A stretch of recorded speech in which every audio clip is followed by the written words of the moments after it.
తమిళనాడులో రాజకీయాలు వేగంగా మారుతున్నాయి. మెజారిటీ నిరూపించుకునేందుకు విజయ్కు గవర్నర్ ఇచ్చిన గడువు రేపటితో ముగుస్తోంది.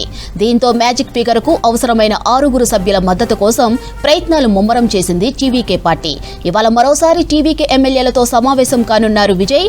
అన్నాడీఎంకేలోని పీఎంకే వామపక్షాల మద్దతు కూడగట్టడంపై చర్చించనున్నారు. రేపు చెన్నైలో వామపక్షాల సమావేశం ఉంది.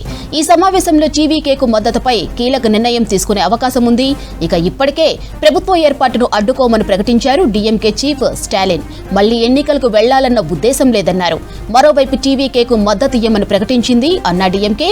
అయితే కొంతమంది ఎమ్మెల్యేలతో పుదుచ్చేరిలోని లగ్జరీ రిసార్టుకు వెళ్లారు మాజీ మంత్రి షణ్ముగం. తమిళనాడులో రాజకీయాలు వేగంగా మారుతున్నాయి. మెజారిటీ నిరూపించుకునేందుకు విజయ్కు గవర్నర్ ఇచ్చిన గడువు రేపటితో ముగుస్తోంది. దీంతో మ్యాజిక్ ఫిగర్కు అవసరమైన 6 సభ్యుల మద్దతు కోసం ప్రయత్నాలు ముమ్మరం చేసింది టీవీకే పార్టీ. ఇవాళ మరోసారి టీవీకే ఎమ్మెల్యేలతో సమావేశం కానున్నారు విజయ్. అన్నాడీఎంకేలోని పీఎంకే వామపక్షాల మద్దతు కూడగట్టడంపై చర్చించనున్నారు. రేపు చెన్నైలో వామపక్షాల సమావేశం ఉంది. ఈ సమావేశంలో టీవీకేకు మద్దతుపై కీలక నిర్ణయం తీసుకునే అవకాశం ఉంది. ఇక ఇప్పటికే ప్రభుత్వ ఏర్పాటును అడ్డుకోమని ప్రకటించారు డీఎంకే చీఫ్ స్టాలిన్. మళ్లీ ఎన్నికలకు వెళ్లాలన్న ఉద్దేశం లేదన్నారు. మరోవైపు టీవీకేకు మద్దతు ఇయ్యమని ప్రకటించింది అన్నాడీఎంకే. అయితే కొంతమంది ఎమ్మెల్యేలతో పుదుచ్చేరిలోని లగ్జరీ రిసార్టుకు వెళ్లారు మాజీ మంత్రి షణ్ముగం. ఇక తమిళనాడు రాజకీయాలపై మరిన్ని డీటెయిల్స్ మదర్ అందిస్తారు. మదర్, ఒకవేళ టీవీకేకు మ్యాజిక్ ఫిగర్ కు మద్దతు దొరకపోతే ఎలాంటి పరిస్థితులు వస్తాయి? అప్డేట్స్ ఏంటి? అనుకున్నట్టుగా సాగుతూ ఈ రోజు ఉదయం 11 గంటలకి విజయ్ ముఖ్యమంత్రిగా ప్రమాణ స్వీకారం చేయాల్సి ఉండే. దానికి సంబంధించినటువంటి ఏర్పాట్లు కూడా ఆల్మోస్ట్ చేస్తున్నటువంటి తరుణంలో గవర్నర్ ఒక షాకింగ్ ఇచ్చినట్టుగానే మనం భావించాల్సి ఉంటుంది. ప్రభుత్వ ఏర్పాటుకు ఆహ్వానించాల్సిందిగా నిన్న సాయంత్రం విజయ్ తన కొంతమంది ఎమ్మెల్యేలతోటి గవర్నర్ కలిసినటువంటి సందర్భంలో తను ప్రభుత్వ ఏర్పాటుకు ఆహ్వానించకుండా పోగా సంఖ్యాబలం తక్కువగా ఉంది. ఎక్కడైతే మ్యాజిక్ ఫిగర్ 118 స్థానాలు ఉన్నాయో 112 మంది ఎమ్మెల్యేల మద్దతుతో కూడినటువంటి లేఖను విజయ్ గవర్నర్కు అందించినటువంటి సమయంలో 118 మంది కావాల్సి ఉంది ప్రభుత్వ ఏర్పాటుకు. దానికి సంబంధించి సంఖ్యాబలం తక్కువ ఉన్న నేపథ్యంలో ప్రభుత్వ ఏర్పాటుకు తను అనుమతించలేదు.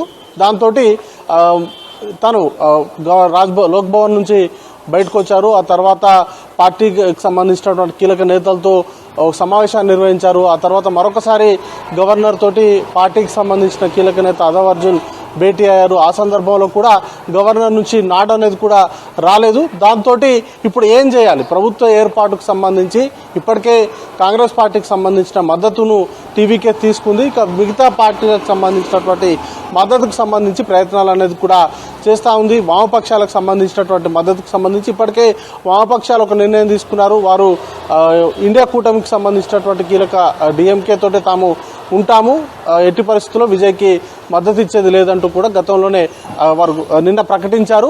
ఇక ప్రభుత్వ ఏర్పాటుకు సంబంధించి మిగతా ఉన్నటువంటి అంశాలపైన విజయ్ టీం ఫోకస్ అనేది కూడా పెట్టింది. ముఖ్యంగా అన్నాడీఎంకేలో ఉన్నటువంటి పీఎంకే పార్టీకి సంబంధించినటువంటి మద్దతు తీసుకునేటువంటి దిశగా ప్రయత్నాలు అనేది కూడా చేస్తున్నారు. వారికి ఒక 4 మంది ఎమ్మెల్యేలు ఉన్నారు. వారితో పాటు ఐయుఎంఎల్కి సంబంధించినటువంటి ఎమ్మెల్యేలు ఉన్నారు. వారికి సంబంధించినటువంటి మద్దతును కూడగట్టేందుకు ప్రస్తుతానికైతే విజయ్ టీం కసరత్తు చేస్తూ ఉంది. దానిలో భాగంగానే ఈరోజు కీలక సమావేశాన్ని కూడా నిర్వహిస్తున్నారు. పార్టీకి సంబంధించి కావచ్చు, లేకపోతే ప్రభుత్వ ఏర్పాటుకు ఉన్నటువంటి అన్ని అవకాశాలను పరిశీలనలోకి తీసుకొని వాటికి సంబంధించినటువంటి ఉన్న అవకాశాలపైన ప్రస్తుతానికైతే కసరత్తు అనేది కూడా విజయ్ టీం చేస్తూ ఉన్నారు. ఇక మిగతా పక్షాలకు సంబంధించి చూసుకుంటే డీఎంకే ప్రభుత్వ ఏర్పాటుకు సంబంధించి అంటే నిన్నటి నుండి చాలా జోరుగా ప్రచారం సాగింది. అన్నాడీఎంకేతో కలిసి ప్రభుత్వాన్ని ఏర్పాటు చేసేందుకు పావులు కలుపుతూ ఉన్నారు. తెర వెనుక సమావేశాలు జరుగుతూ ఉన్నాయనేటువంటి ప్రచారం జరిగినప్పటికీ దానికి డీఎంకే పూర్తి స్థాయిలో ఖండించింది. తాము ఎన్ఆర్డీఎంకేతో కలిసి ప్రభుత్వాన్ని ఏర్పాటు చేసేటువంటి ఆలోచనలో తాము లేము, ప్రజలు ఇచ్చినటువంటి తీర్పుకు అనుగుణంగానే తాము ఉంటాము, ఎన్ఆర్డీఎంకేతో కలిసేటువంటి ప్రసక్తే లేదంటూ కూడా డీఎంకే స్పష్టం చేసింది. ఇక అన్నాడీఎంకే విజయ్ పార్టీకి మద్దతు ఇచ్చేటువంటి అవకాశం లేదంటూ కూడా వారు కూడా తెగేసి చెప్పినటువంటి నేపథ్యంలో విజయ్ ముందు ఉన్నటువంటి ఆప్షన్స్ పైనే ప్రస్తుతానికి చర్చ అంతా కూడా నడుస్తోంది. ముఖ్యంగా అన్నాడీఎంకేలో కొంతమంది ఎమ్మెల్యేలు విజయ్తో కలిసి వెళ్తే బాగుంటుందనేటువంటి అభిప్రాయాన్ని వ్యక్తం చేయడం కావచ్చు, వాటన్నింటినీ దృష్టిలో ఉంచుకొని ఎవరైతే ఇంట్రెస్టెడ్గా ఉన్నారో ప్రభుత్వ ఏర్పాటుకు వారిని తీసుకొచ్చుకునేటువంటి ప్రయత్నాల్లో సాగుతూ ఉన్నాయి. ఇక ఇప్పటికే అన్నాడీఎంకే కూడా రిసార్ట్ రాజకీయాలను కూడా ప్రారంభించింది. నిన్న కొంతమంది ఎమ్మెల్యేలతో సుమారు 36 మంది ఎమ్మెల్యేలతో రిసార్ట్ బుక్ చేసుకొని దాంట్లో ఆ ఎమ్మెల్యేలందరినీ కూడా తరలించారు. పళనిస్వామి చాలా సీరియస్గా ప్రభుత్వం సంబంధించి ఏర్పాటుకు సంబంధించి తను కూడా సుముఖంగా లేరు.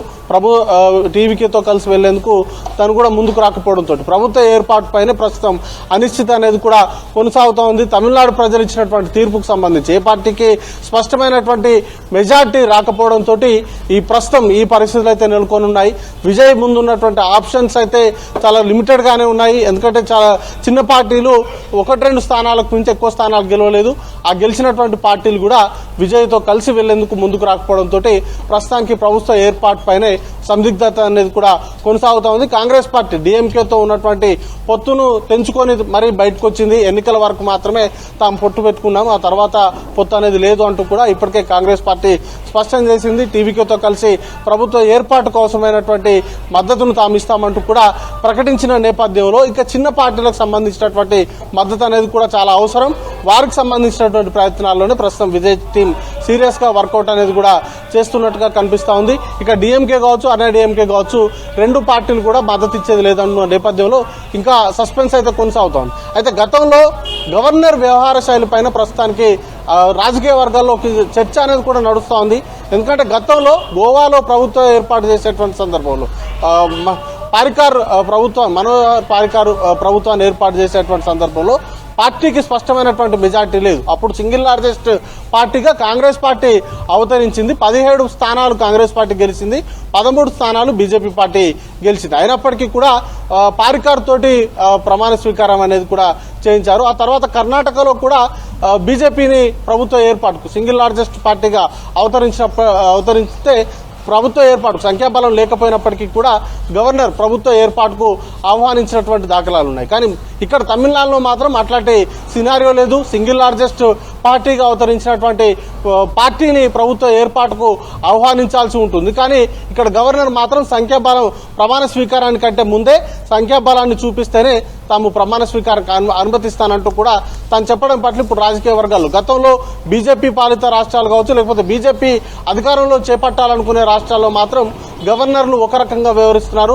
మిగతా ప్రాంతీయ పార్టీలు కావచ్చు, లేకపోతే అపోజిషన్ రూలింగ్ స్టేట్స్ లో మాత్రం గవర్నర్లు మరోలా వ్యవహరిస్తున్నారు అనేటువంటి చర్చ కూడా నడుస్తోంది. ప్రస్తుతం ఆర్లేకర్ వ్యవహార శైలి పైన కూడా రాజకీయ వర్గాల్లో ఇంత ఇంట్రెస్టింగ్ చర్చ నడుస్తోంది. గతంలో గవర్నర్లు తీసుకుంటున్నటువంటి నిర్ణయాలకు కావచ్చు, ఇప్పుడు తమిళనాడు గవర్నర్ తీసుకుంటున్న నిర్ణయం పట్ల కావచ్చు పోల్చి చూపుతూ బీజేపీ పాలిత రాష్ట్రాలకు ఒకలాగా మిగతా పార్టీలకు ఒకలాగా వ్యవహరిస్తున్నారు అనేటువంటి విమర్శలు కూడా వస్తున్నటువంటి పరిస్థితి ఉంది. ఎందుకంటే సింగిల్ లార్జెస్ట్ పార్టీగా అవతరించినటువంటి పార్టీ ప్రభుత్వాన్ని ఏర్పాటు చేస్తే ఆ తర్వాత అసెంబ్లీ సెషన్స్ నిర్వహించేటువంటి క్రమంలో బల నిరూపణ అనేది అవసరం అవుతుంది. బట్ ఇక్కడ అట్లాంటి సినారియోకి అవకాశం ఇవ్వకుండా పూర్తి స్థాయిలో సంఖ్యాబలాన్ని చూపిస్తేనే తను ప్రమాణ స్వీకారానికి అనుమతిస్తానంటూ కూడా నిన్న స్పష్టం చేసినటువంటి నేపథ్యంలో ఇదంతా కూడా వ్యవహారం నడుస్తోంది. అయితే ఈలోపు ప్రభుత్వ ఏర్పాటుకు సంబంధించినటువంటి మార్గాలపైన ప్రస్తుతం విజయ్ టీం కసరత్తు అనేది కూడా చేస్తూ ఉంది. మాధురి.